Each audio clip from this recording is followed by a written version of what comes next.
Bwana, kwenye story trending nchini Tanzania hususan kwenye burudani ni kuhusiana na msanii Jay Melody. Jay Melody amekuwa kitrendi hivi karibuni kwenye mitandao ya kijamii, na hii ni baada ya Mwijaku kuibua hisia tofauti. Baada ya hapo watu wengine wakawa wanatoa maoni yao kuhusiana na sakata hilo. Kuna video ambayo imesambaa hivi karibuni kwenye mitandao ya kijamii, Jay Melody akiwa na rekodi, lakini imeonekana kama sauti namna fulani kama haijakaa sawa kwa Jay Melody.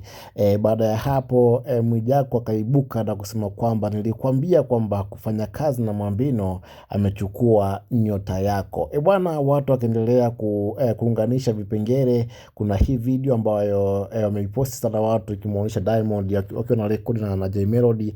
Diamond alimshika kichwani Jay Melody, na hapo pia watu wakatia neno kwamba hapa alipokushika kichwani ndipo alipochukua nyota yako yote ya kimziki. Lakini baada ya vurugu zote hizo, Jay Melody akaibuka na yeye pia na kujibu na kusema mengi kweli kweli, na alimjibu Mwijaku na kuwajibu wengine wote kuhusiana na sakata hilo, yeye akiwa anapinga kwamba hicho kitu hakipo. Lakini pia kumeibua maswali mengine ambayo nimemuona pia Hermando akizungumza kwamba inawezekana Jay Melody ana project mpya, ndio maana akaleta hii drama, kwa sababu haiwezekani muda alioposti Mwijaku ndio muda huo huo alioposti jumbe zake na Jay Melody. Manake ni kwamba inawezekana ni mpango mkakati umetengenezwa kwa ajili ya kuandaa project mpya. Lakini pia kwenye kurasa zake za Instagram na Facebook, Twitter pia ameposti hii leo kwamba kuna project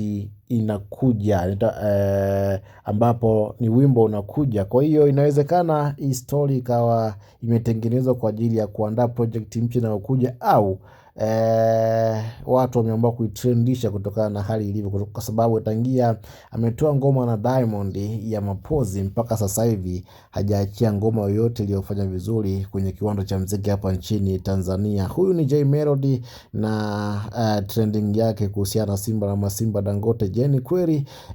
Weka comment yako hapo, lakini pia nikukumbushe, kama ni mara yako ya kwanza kutembelea channel hii Mwanafamilia, usisahau kusubscribe, kulike, kushare na kucomment ili wewe kwanza kuzipata taarifa zetu kwa urahisi zaidi hapa hapa kwenye channel yako pendwa ya Mam Media.